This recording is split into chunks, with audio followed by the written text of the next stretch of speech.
Welcome back to the Big Read 2025 and the book of Judges. According to our reading chart, today is Wednesday, April the 2nd, and our reading is Judges chapters 7 through chapter 9, verse 21. So go ahead and open your Bible to chapter 7.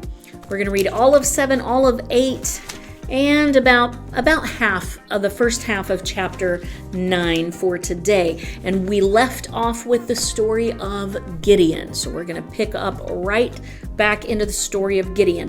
Where we left off, we see that Gideon has called up the army. He, in the middle of the night, destroyed the altar to Baal of his father and tore down the Asherah and built up the altar of the Lord, just as the Lord told him, and sacrificed the second bull on that altar. And when everyone woke up, they are very angry with Gideon. But the Lord has told Gideon that he is to lead this army. And so we left off with with Gideon's fleece, where he asked first that the fleece would be wet, if this is what the Lord has asked him to do, covered with dew, and he squeezed it out, an entire bowl full of water. And then he said, Lord, don't be mad at me. Can we do this one more time in reverse, basically? And the next day the fleece was dry, but there was dew everywhere else. So Gideon knows that God has called him to do this. He's just got to be brave enough to do what the Lord has asked him to do. And to be brave enough, he simply needs to walk by faith. So let's see what Gideon does. Judges chapter 7, verse 1. Let's read. Then Jerubbaal, that is Gideon, and all the people who were with him, rose early and camped beside the spring of Harod. And the camp of Midian was on the north side of them by the hill of Moreh in the valley.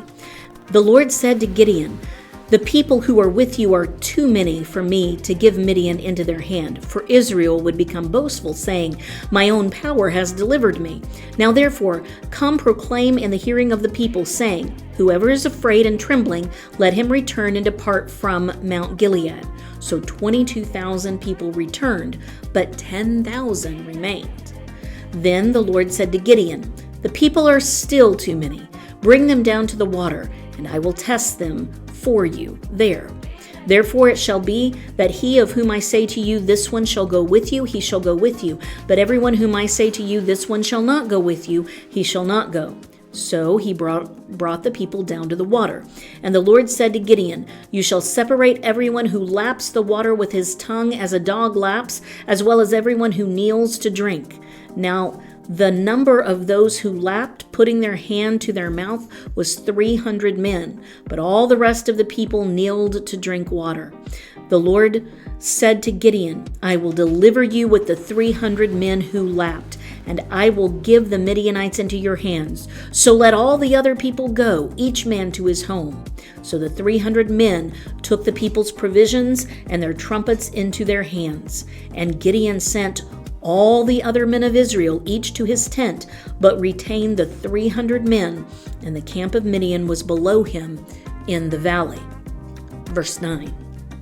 Now the same night it came about that the Lord said to him, arise, go down against the camp, for I have given it into your hands. But if you are afraid to go down, go with Purah, your servant, down to the camp. And you will hear what they say, and afterward your hands will be strengthened that you may go down against the camp.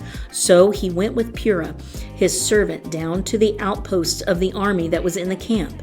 Now the Midianites and the Amalekites and all the sons of the east were lying in the valley as numerous as locusts, and their camels were without number, as numerous as the sands on the seashore. When Gideon came, behold, a man was relating a dream to his friend, and he said, behold, I had a dream. A loaf of barley bread was tumbling into the camp of Midian, and it came to the tent and struck it so that it fell, and turned it upside down so that the tent lay flat. And his friend replied, this is nothing less than the sword of Gideon, the son of Joash, a man of Israel. God has given Midian and all the camps into his hand. When Gideon heard the account of the dream and its interpretation, he bowed in worship. He returned to the camp of Israel and said, "Arise, for the Lord has given the camp of Midian into your hands." He divided the 300 men into 3 companies, and he put trumpets and empty pitchers into the hands of all of them, with torches inside the pitchers. He said to them, "Look at me and do likewise. And behold, when I come to the outskirts of the camp, do as I do. When I and all who are with me blow the trumpet, then you also blow the trumpets all around the camp and say, 'For the Lord and for Gideon.'" So Gideon and the 100 men who were with him came to the outskirts of the camp at the beginning of the middle watch, when they had just posted the watch, and they blew the trumpets and smashed the pitchers that were in their hands. When the 3 companies blew the trumpets and broke the pitchers, they held the torches in their left hands and the trumpets in their right hands for blowing, and cried, "A sword for the Lord and for Gideon." Each stood in his place around the camp, and all the army ran, crying out as they fled. When they blew 300 trumpets, the Lord set the sword of one against the other, even throughout the whole army. And the army fled as far as Beth Shittim toward Zerah, as far as the edge of Abel Meholah by Tabbath. The men of Israel were summoned from Naphtali and Asher and all Manasseh, and they pursued Midian. Gideon sent messengers throughout all the hill country of Ephraim, saying, "Come down against Midian and take the waters before them as far as Beth-Bera and the Jordan." So all the men of Ephraim were summoned, and they took the waters as far as Beth-Bera and the Jordan. They captured the 2 leaders of Midian, Oreb and Zeb, and they killed Oreb at the rock of Oreb, and they killed Zeb at the winepress of Zeb while they pursued Midian. And they brought the heads of Oreb and Zeb to Gideon from across the Jordan. Chapter 8. Then the men of Ephraim said to him, "What is this thing you have done to us, not calling us when you went to fight against Midian?" And they contended with him vigorously. But he said to them, "What have I done now in comparison with you? Is not the gleaning of the grapes of Ephraim better than the vintage of Abiezer? God has given the leaders of Midian, Oreb and Zeb, into your hands. And what was I able to do in comparison with you?" Then their anger toward him subsided when he said that. Then Gideon and the 300 men who were with him came to the Jordan and crossed over, weary, yet pursuing. He said to the men of Succoth, "Please give loaves of bread to the people who are following me, for they are weary, and I am pursuing Zebah and Zalmunna, the kings of Midian." The leaders of Succoth said, "Are the hands of Zebah and Zalmunna already in your hands, that we should give bread to your army?" Gideon said, "All right, when the Lord has given Zebah and Zalmunna into my hand, then I will thrash your bodies with the thorns of the wilderness and with briars." He went up from there to Penuel and spoke similarly to them, and the men of Penuel answered him just as the men of Succoth had answered. So he spoke also to the men of Penuel, saying, "When I return safely, I will tear down this tower." Now Zebah and Zalmunna were in Karkor, and their armies with them, about 15,000 men, all who were left of the entire army of the sons of the east. For the fallen were 120,000 swordsmen.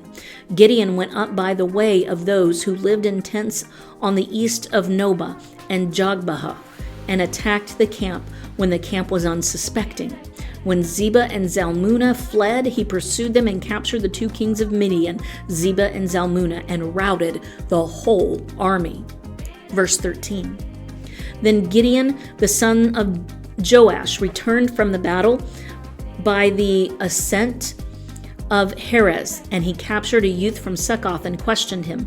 Then the youth wrote down for him the princes of Succoth and its elders, 77 men. He came to the men of Succoth and said, "Behold, Zebah and Zalmunna, concerning whom you taunted me, saying, 'Are the hands of Zebah and Zalmunna already in your hand, that we should give bread to your men who are weary?'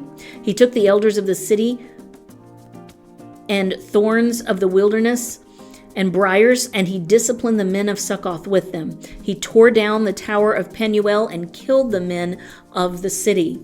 Verse 18. Then he said to Zebah and Zalmunna, "What kind of men were they whom you killed at Tabor?" And they said, "They were like you, each one resembling the son of a king." He said, "They were my brothers, the sons of my mother. As the Lord lives, if only you had let them live, I would not kill you." So he said to Jether, his firstborn, "Rise, kill them." But the youth did not draw his sword, for he was afraid, because he was still a youth. Then Zebah and Zalmunna said, "Rise up yourself and fall on us, for as the man, so is his strength." So Gideon arose and killed Zebah and Zalmunna and took the crescent ornaments which were on their camels' necks. Then the men of Israel said to Gideon, "Rule over us, both you and your son, also your son's sons, for you have delivered us from the hand of Midian." But Gideon said to them, "I will not rule over you, nor shall my son rule over you. The Lord shall rule over you." Yet Gideon said to them, "I would request of you that each of you give me an earring from his spoil," for they had gold earrings because they were Ishmaelites. They said, "We will surely give them." So they spread out a garment, and every one of them threw an earring there from his spoil. The weight of the gold earrings that he requested was 1,700 shekels of gold, besides the crescent ornaments and the pendants and the purple robes which were on the kings of Midian, and besides the neck bands that were on their camels' necks. Gideon made it into an ephod and placed it in his city, Ophrah, and all Israel played the harlot with it there, so that it became a snare to Gideon and his household. Verse 28. So Midian was subdued before the sons of Israel, and they did not lift up their heads any more. And the land was undisturbed for 40 years in the days of Gideon. Then Jerubbaal, the son of Joash, went and lived in his own house. Now Gideon had 70 sons who were his direct descendants, for he had many wives. His concubine, who was in Shechem, also bore him a son, and he named him Abimelech. And Gideon, the son of Joash, died at a ripe old age and was buried in the tomb of his father Joash in Ophrah of the Aberzites. Then it came about as soon as Gideon was dead that the sons of Israel again played the harlot with the Baals and made Baal-berith their god. Thus the sons of Israel did not remember the Lord their God, who had delivered them from the hands of all their enemies on every side, nor did they show kindness to the household of Jerubbaal, that is Gideon, in according with all the good that he had done to Israel. Chapter 9. And Abimelech, the son of Jerubbaal, went to Shechem to his mother's relatives and spoke to them and to the whole clan of the household of his mother's father, saying, "Speak now in the hearing of all the leaders of Shechem. Which is better for you, that 70 men, all the sons of Jerubbaal, rule over you, or that one man rule over you? Also remember that I am your bone and your flesh." And his mother's relatives spoke all these words on his behalf in the hearing of all the leaders of Shechem. And they were inclined to follow Abimelech, for they said, "He is our relative." They gave him 70 pieces of silver from the house of Baal-berith, with which Abimelech hired worthless and reckless fellows, and they followed him. Then he went to his father's house at Ophrah and killed his brothers, the sons of Jerubbaal, 70 men on one stone. But Jotham, the youngest son of Jerubbaal, was left, for he hid himself. All the men of Shechem and Beth Millo assembled together, and they went and made Abimelech king by the oak of the pillar which was in Shechem. Now when they told Jotham, he went and stood on top of Mount Gerizim and lifted up his voice and called out. Thus he said to them, "Listen to me, O men of Shechem, that God may listen to you." Once the trees went forth to anoint a king over them, and they said to the olive tree, "Reign over us." But the olive tree said to them, "Shall I leave my fatness, with which God and men are honored, and go to wave over the trees?" Then the trees said to the fig tree, "You come reign over us." But the fig tree said to them, "Shall I leave my sweetness and my good fruit, and go to wave over the trees?" Then the trees said to the vine, "You come reign over us." But the vine said to them, "Shall I leave my new wine, which cheers God and men, and go to wave over the trees?" Finally, all the trees said to the bramble, "You come reign over us." The bramble said to the trees, "If in truth you are anointing me as king over you, come and take refuge in my shade. But if not, may fire come out from the bramble and consume the cedars of Lebanon. Now therefore, if you have dealt in truth and integrity in making Abimelech king, and if you have dealt well with Jerubbaal and his house, and have dealt with him as he deserved, for my father fought for you and risked his life and delivered you from the hand of Midian. But you have risen against my father's house today and have killed his sons, 70 men, on one stone, and have made Abimelech, the son of his maidservant, king over the men of Shechem, because he is your relative. If then you have dealt in truth and integrity with Jerubbaal and his house this day, rejoice in Abimelech, and let him also rejoice in you. But if not, let fire come out from Abimelech and consume the men of Shechem and Beth Millo. And let fire come out from the men of Shechem and from Beth Millo and consume Abimelech. Then Jotham escaped and fled and went to Beer and remained there because of Abimelech, his brother.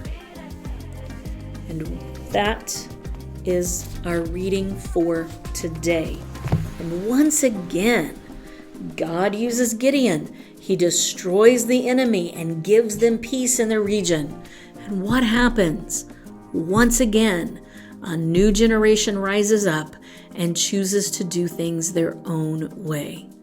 It makes you wonder, will we ever truly learn our lesson and follow the commands of the Lord? Meet me back here tomorrow and let's find out. God bless you.